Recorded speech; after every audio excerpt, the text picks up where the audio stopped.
Guten Tag. Greetings from Austria.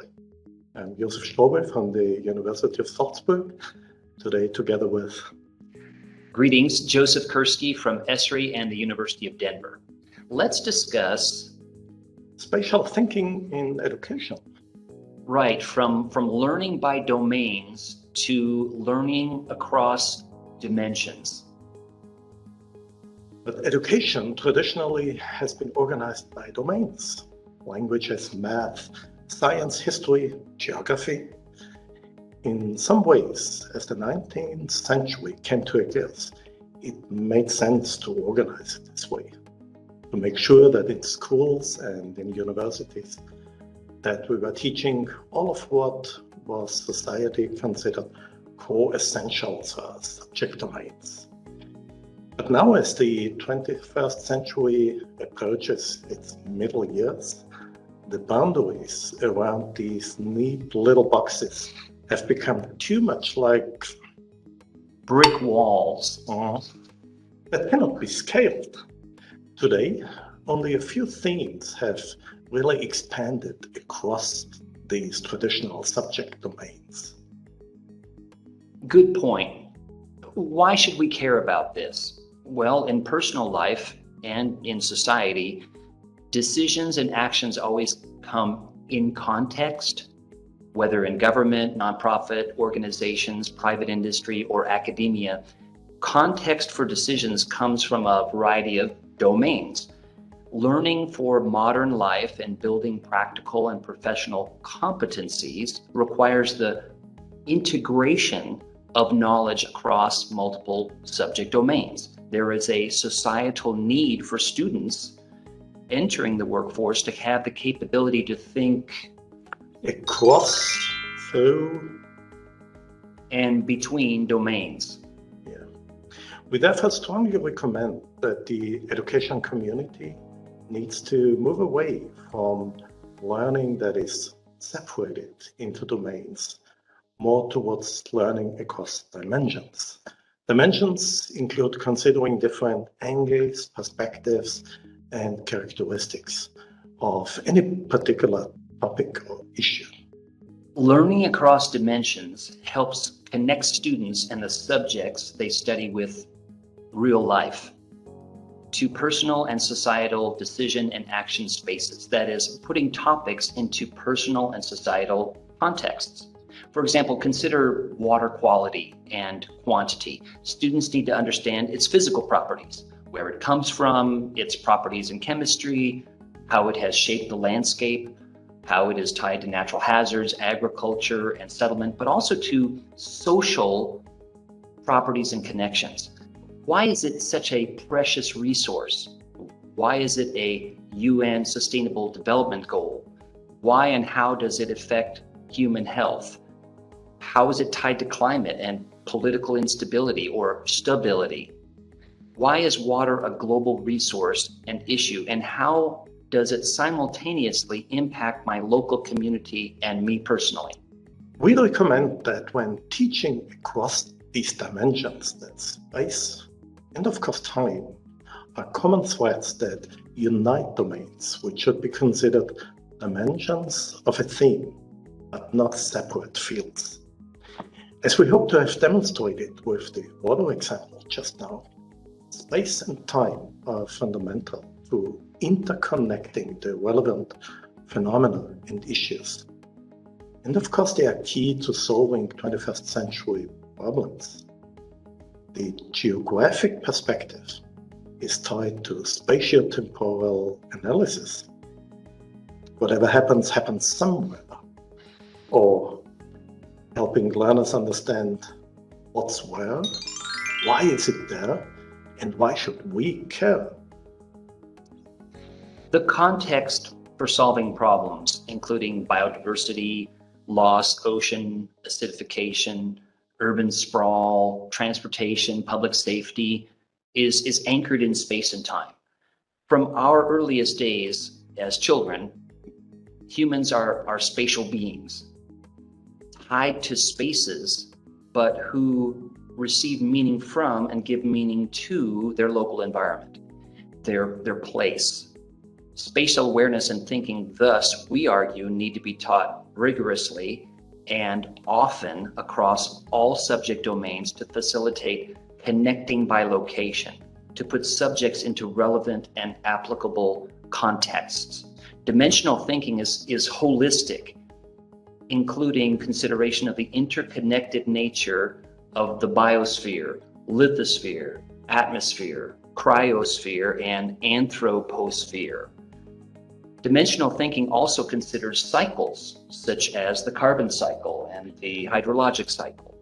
Anchored in systems thinking, it fosters critical thinking and problem solving. In short, context is the environment for decisions and actions. There is no environment around no place. We need a place with an explicit position, however. Space and place have a natural home in geography. Geography is also a subject domain, and it sometimes has the same unfortunate tendency to create its own little boxes, just like other domains, right? But rather than advocating for this subject or that subject to be taught, we recommend that the geographic perspective provides a framework to contextualize all other subject domains to support the refocusing from domains toward dimensions. But spatial thinking is not only a learning outcome from any geo-related subject domain, but a competence that is critically important to actually leverage domain knowledge and to manage decisions and actions in all aspects of life, both in schools and universities and beyond, when students enter the workforce. Spatial thinking, therefore, needs to be developed across disciplines to put views into context. But how to do so? In business, spatial thinking can be effectively taught in mapping supply and value chains, sourcing, target marketing, and logistics. In mathematics, spatial thinking again can be effectively taught by creating expressions that result maybe in bivariate maps, by measuring distances, areas, volumes of 2D and 3D maps. In data and computer science, spatial thinking will be taught by using, for instance, Jupyter notebooks and engaging with APIs on a geographic platform. And these are only a few examples. Hundreds more would exist. Good points. Today, digital transformation and online geotechnology platforms allow information integration and access using the spatial context from the local to the global scales. For example, interactive maps and satellite imagery are used with spatial and statistical tools to solve problems with cloud-based geographic information systems, or GIS. These tools immerse students in a wide variety of data types, problems, issues, and scales.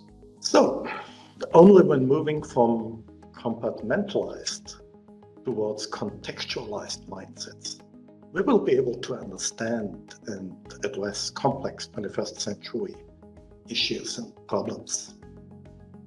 Those that increasingly affect our everyday lives: climate, natural resources, sustainability and resiliency, inequalities resulting in gradients, again, resulting in migration and conflicts, deforestation, energy, water, and much more. Thus, we argue to move from domains to dimensions, from compartments to context, from isolation of views to integration.